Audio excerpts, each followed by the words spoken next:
Est-ce que vous savez, les enfants, c'est quoi Noël? Voilà, je pose des questions aussi, moi, c'est terrible.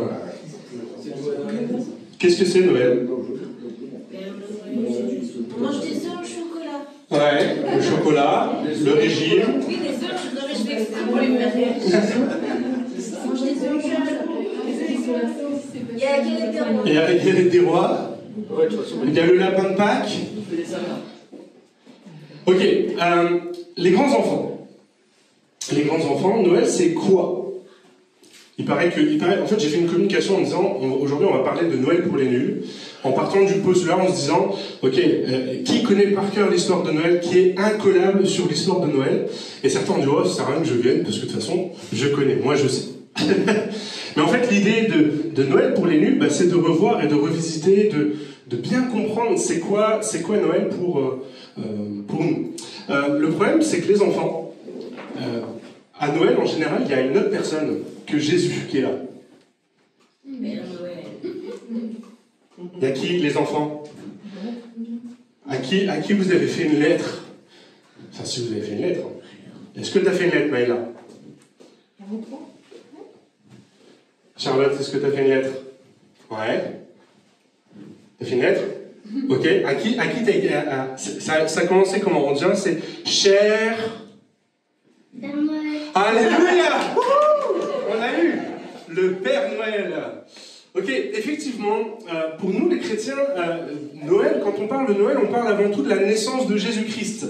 Mais il faut avouer quand même que Jésus-Christ a un petit peu de concurrence dans cette période de Noël, avec un personnage barbu, qui est pas comme moi, avec les cheveux très très blancs, un costume rouge, qui est le Père Noël. Alors, en général, quand il y a deux personnes qui se font concurrence, les enfants, on essaye de dresser un petit peu la liste des pour et des contre. Qu'est-ce qui est bien avec le Père Noël? Qu'est-ce qui est bien avec Jésus? Et on essaye comme ça de les comparer. Non? Faites pas ça? Alors, je vais poser une question initiale, et ça s'adresse aussi aux adultes. Pour vous, Noël, qui vous préférez? Le Père Noël ou Jésus? C'est qui le mieux?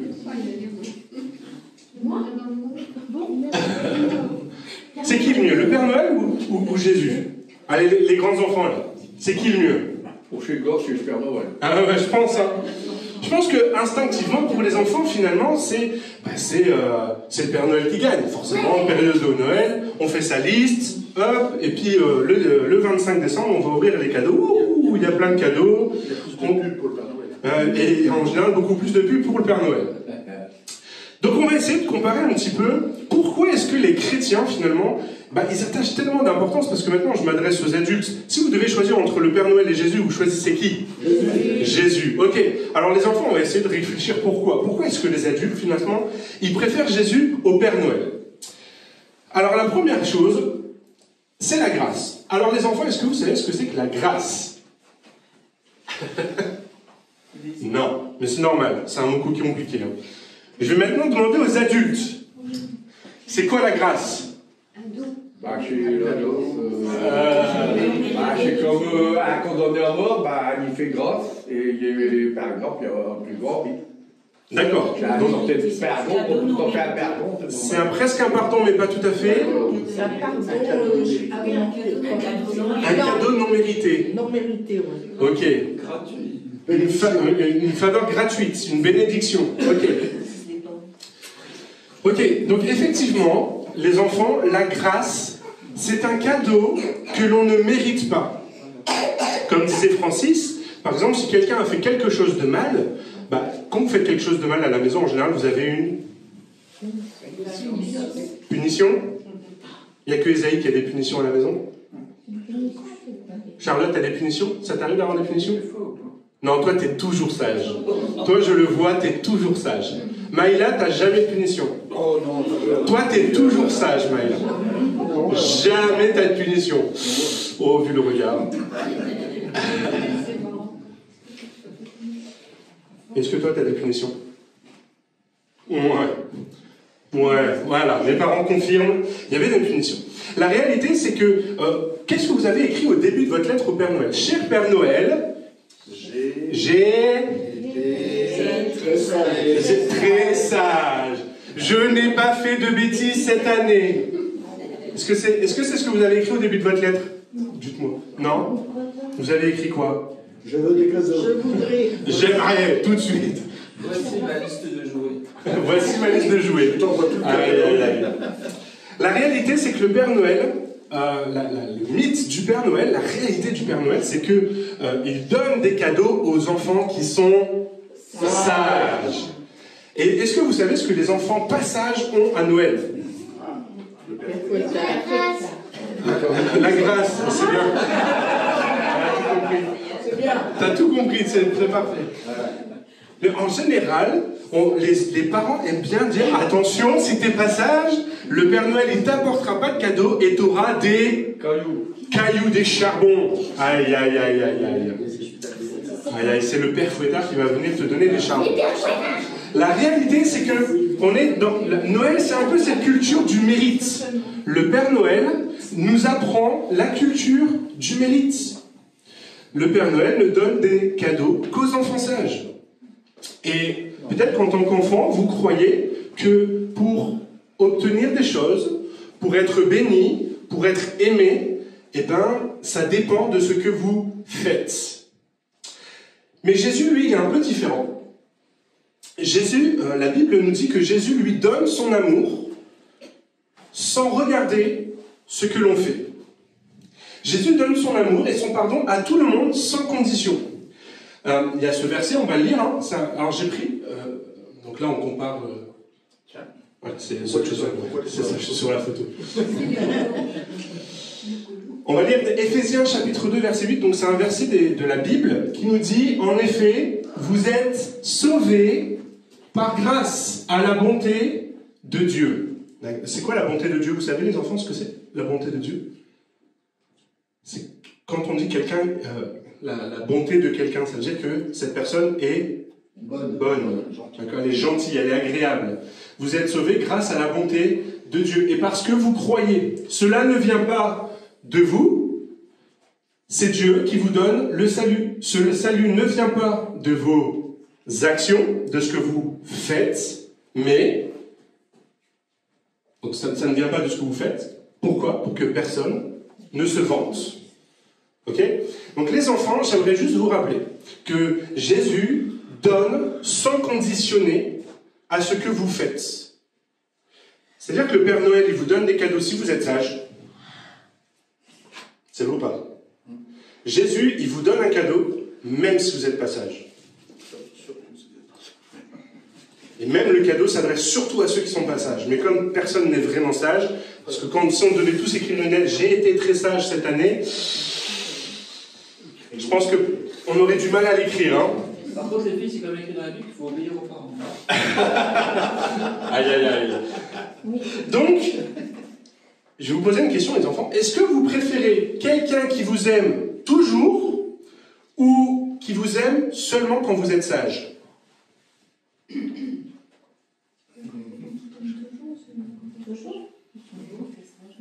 Ouais, toujours. Et ouais, on préfère être aimé de quelqu'un qui nous aime toujours, peu importe ce qu'on fait.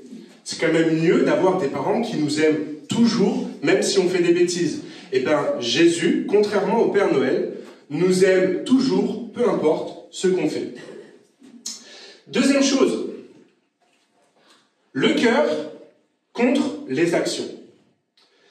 Le Père Noël va faire une liste d'enfants sages et d'enfants pas sages basée uniquement sur ce que vous faites. Est-ce que vous êtes d'accord, mesdemoiselles, pour dire que des fois vous faites des bêtises? Ésaïe, il a une adage, c'est incroyable. Quand il fait une bêtise, il fait « Je n'ai pas fait exprès ».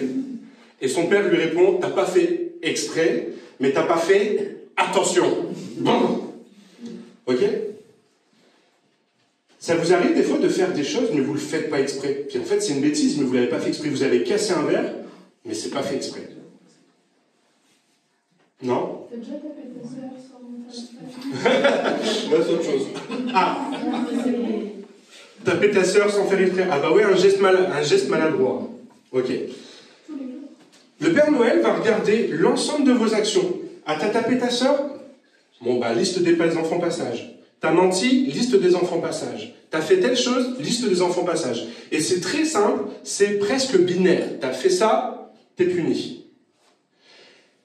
À la différence que Jésus, lui, il va aller chercher ce que t'as dans ton cœur. Est-ce que le Père Noël, il voit ce que t'as dans ton cœur?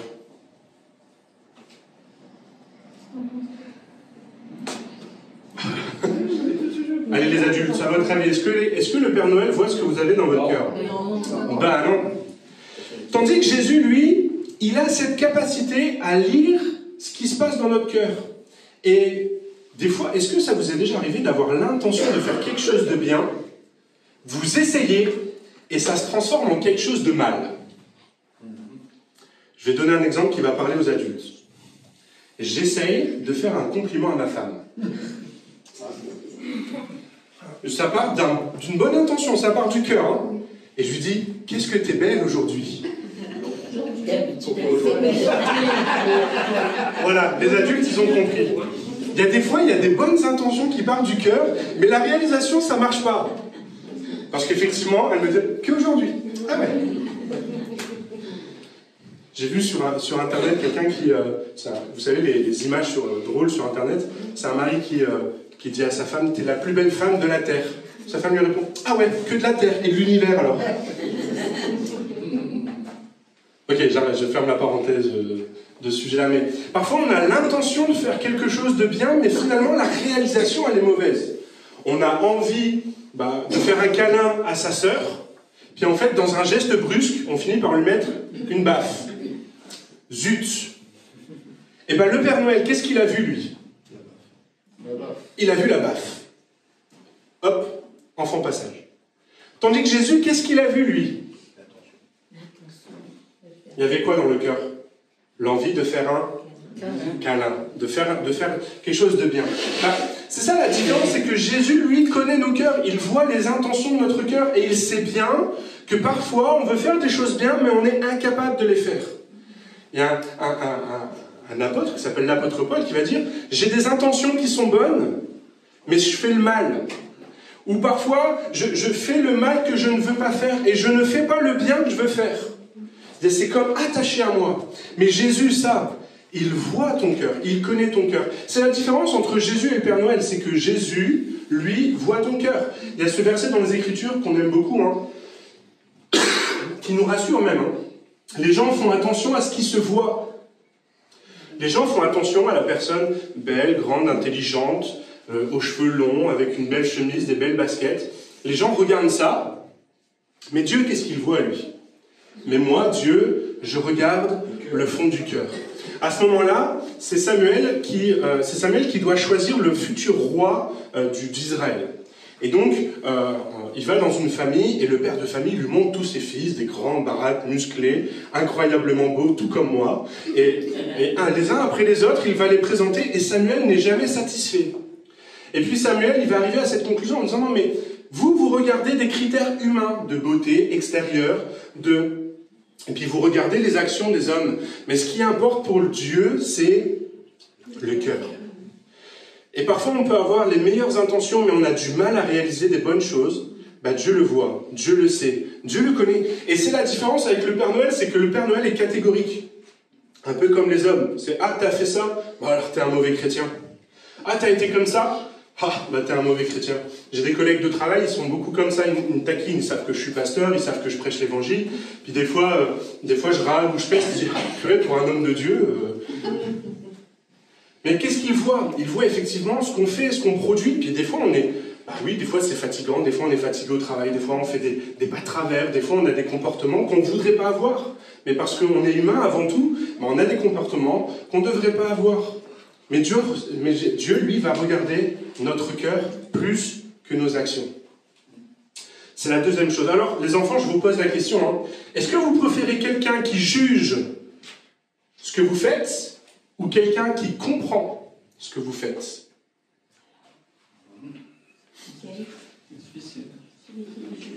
Est-ce que vous préférez quelqu'un qui regarde toutes vos actions ou plutôt quelqu'un qui a compris que vous vouliez faire quelque chose de bien et que vous n'avez pas réussi? Ah, c'est une question difficile. Est-ce que vous préférez quelqu'un qui vous punit pour tout ce que vous faites de mal, ou quelqu'un qui essaie de comprendre pourquoi vous faites les choses mal? Je n'ai pas compris. Bon, ils ne sont pas réveillés ce matin, les enfants. Ouais. Mais on préfère quelqu'un qui comprend pourquoi on fait ça, qui comprend nos actions, qui comprend l'origine, notre cœur, qui comprend l'essence de notre cœur. Donc c'est ça, et c'est la différence entre Jésus et le Père Noël. La troisième chose, c'est un jour contre 365 jours. Le Père Noël, c'est quand qu'il vous fait un cadeau? C'est quand que tu vas avoir tes cadeaux? C'est quelle date? Le 25 décembre, à 6h30 du matin, alors que les parents aimeraient avoir une bonne grasse matinée, ils vont courir, descendre au pied du sapin pour ouvrir leurs cadeaux, et les parents, avec plein d'amour, vont descendre avec une bonne tasse de café, avec les paupières à moitié endormies, pour accompagner les enfants dans ce moment de joie pour une journée. Parce que le 26, c'est fini, hein. Il n'y a plus de cadeaux. Et puis d'un coup les parents perdent un levier essentiel à leur éducation de attention, si t'es pas sage, t'auras pas de cadeau. Ça c'est fini jusqu'à décembre prochain. Et puis en fait on se retrouve avec un jour dans l'année où finalement le Père Noël vient. Jésus lui, qu'est-ce qu'il fait? Allez, on va lire si vous voulez bien Matthieu chapitre 28 verset 20. Voici ce que dit Jésus quand il part au ciel. Il dit: moi je suis avec vous un jour par mois, un jour par année, le 25 décembre. Non. Jésus sera avec nous tous les jours jusqu'à la fin du monde. La réalité, c'est que Jésus, lui, ne se limite pas, il ne limite pas son action à une journée par an. Il n'est pas fainéant comme le Père Noël, où pendant 364 jours, il se repose au pôle Nord, et puis, allez, il fait sa distribution un jour dans l'année et c'est fini. Non, non, Jésus, lui, vient, il est avec nous tous les jours. Et tous les jours, il nous fait des cadeaux. Tous les jours, il veut nous parler. Tous les jours, il veut nous comprendre. Tous les jours, il veut être attentif à nos besoins. Et tous les jours, il veut y répondre. C'est la promesse des Écritures. Alors, les enfants, je vais terminer encore avec cette question. Est-ce que vous préférez quelqu'un qui est là un jour par an, ou est-ce que vous préférez quelqu'un qui est là tous les jours? Aïe, aïe, aïe. Tous les jours? Ah ouais, on est d'accord. Allez, tous les jours. Les enfants l'ont compris. C'est que, effectivement, alors, c'est bien le Père Noël. C'est la fête, c'est les cadeaux, on se fait plaisir. Mais pourquoi est-ce que les adultes finissent par dire: mais nous, on préfère Jésus au Père Noël? Parce qu'en fait, Jésus nous offre bien plus que ce que le Père Noël a à nous offrir. Jésus nous offre la vie éternelle, il nous offre des bénédictions quotidiennes, il est avec nous tous les jours, il comprend ce que l'on fait, il ne nous juge pas uniquement selon ce que l'on fait, mais il regarde ce qu'il y a au fond de notre cœur. Et ça, c'est ce qui est précieux pour nous en tant qu'adultes, c'est qu'on sait que Jésus-Christ nous aime, même si des fois on fait des choses mauvaises, il continue de nous aimer, et puis quand on fait des choses mauvaises, il essaye de comprendre pourquoi on les a faites, et puis surtout, il nous accompagne au quotidien. Alors les enfants, j'aimerais vous poser une dernière question. Avec tous les éléments qu'on a cités, je m'attends au pire pour la réponse. Est-ce que vous préférez Jésus qui est là tous les jours, qui comprend ce que vous faites, qui ne vous juge pas selon vos actions, ou est-ce que vous préférez le Père Noël qui vous offre un cadeau par an et qui le reste de l'année vous oublie? Ah, Jésus. Ouf, merci. Merci, Maïla. J'aimerais qu'on puisse clôturer ce temps pour les enfants. On va prendre un temps pour prier pour les enfants. Je vous l'ai dit, c'était une célébration de Noël. L'objectif, c'était aussi de prendre soin des enfants. Donc, on va prier pour eux. Les enfants, on va se lever, si vous voulez, avec les adultes, on va se lever. Et puis, on va prier. Est-ce que vous savez ce que c'est, prier, les enfants? Ça veut dire quoi, prier? Bah, prier, c'est parler. C'est qu'on prie Jésus. On prie Jésus, tout à fait. On demande à Jésus quelque chose, on l'écoute. Voilà, c'est ça, c'est tout ça, prier. Et donc, bah, les adultes, je vous encourage à vous joindre à moi pour prier pour les enfants. que effectivement Noël soit un moment de fête pour eux où ils vont être bénis de cadeaux, ils vont être inondés de cadeaux, mais qu'ils puissent surtout ne jamais oublier qu'il y a un cadeau bien plus précieux que le train électrique ou que la Barbie, mais qu'il y a Jésus-Christ qui veut habiter dans leur vie. Et ça, ils ont besoin de le saisir dès maintenant. Père éternel, je te prie de bénir les enfants. Je te prie, Seigneur, de poser ta main sur eux. C'est vrai que le Père Noël, parfois, peut faire de l'ombre à la réalité de la naissance de Jésus. C'est vrai que pour les enfants, le Père Noël a bien plus à donner que Jésus, mais pourtant, il y a une vraie chose, Seigneur mon Dieu, c'est que tu as des choses précieuses à leur communiquer. Seigneur mon Dieu, tu es avec eux tous les jours. Seigneur mon Dieu, tu les comprends, tu les entends, tu prends soin d'eux, et on veut les bénir. Père éternel, tu bénis Maïla, tu bénis Charlotte, tu bénis Élise. Pardon. Tu leur fais du bien. Tu les encourages et que tout au long de l'année ils puissent apprendre à te découvrir. Tu bénis aussi cette équipe naissante de Ressources Kids qui va s'occuper des enfants tout au long de l'année. Tu bénis Floriane, tu bénis Mathieu, tu bénis Emeline. Tu leur fais du bien, tu les renouvelles de façon à ce qu'ils puissent emmener les enfants pas simplement à connaître les belles histoires de la Bible, mais aussi à connaître qui est Jésus et ce qu'il veut faire dans leur vie. Père éternel, tu agis avec puissance et autorité au nom de Jésus. Amen.